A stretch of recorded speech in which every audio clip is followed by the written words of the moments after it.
Tagalog short phrases. Gabi na pala.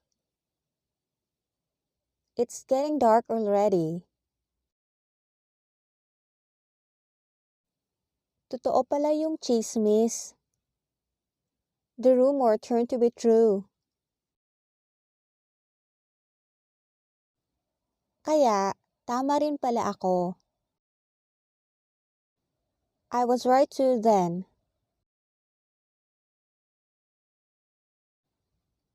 Dumating ka na pala.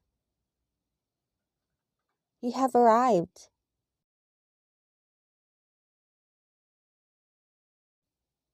Oo nga pala, ako na. Oh yes, it's my turn. Hindi ko alam na may pakialam ka pa pala. I did not know you still care.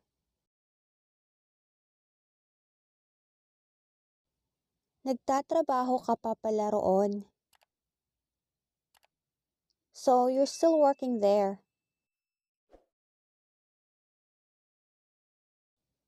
Hindi ko namalayan na umuwi ka na pala. I didn't realize you already went home. Siya nga pala. By the way,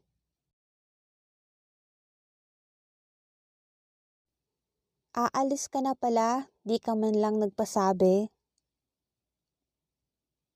You're leaving without even saying anything.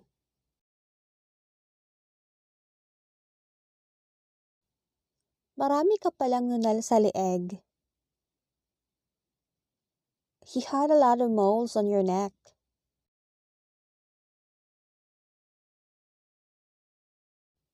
Nabanggit nga pala ni ate na baka di siya makapunta sa kasal mo.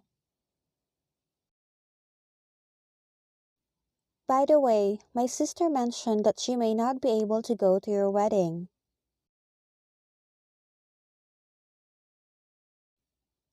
Nawawala pala ang aso mo. Your dog is missing.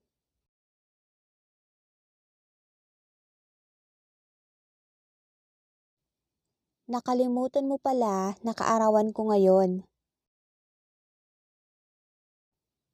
You forgot that it's my birthday today.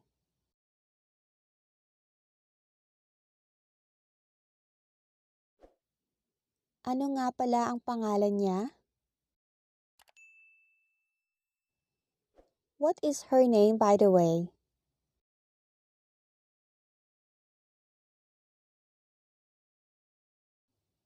Siya na pala ang bago mong kaibigan. She must be your new friend.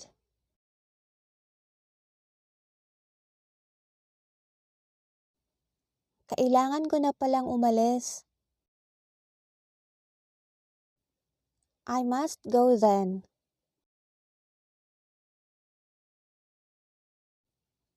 Bakit ka nga pala nag-iisa? Why are you alone anyway? Mahilig ka pala sa matatamis. You love sweets. Nasubukan mo na palang bumiyahe ng mag-isa?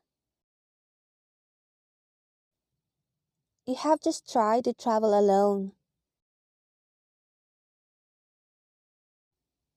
Masaya naman pala siyang kasama.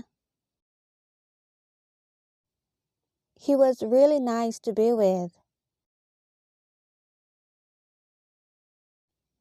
Susubukan ko palang nakausapin siya. I'll just try to talk to him.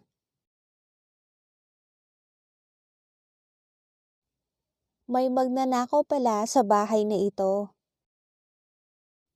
So, there was a thief in this house.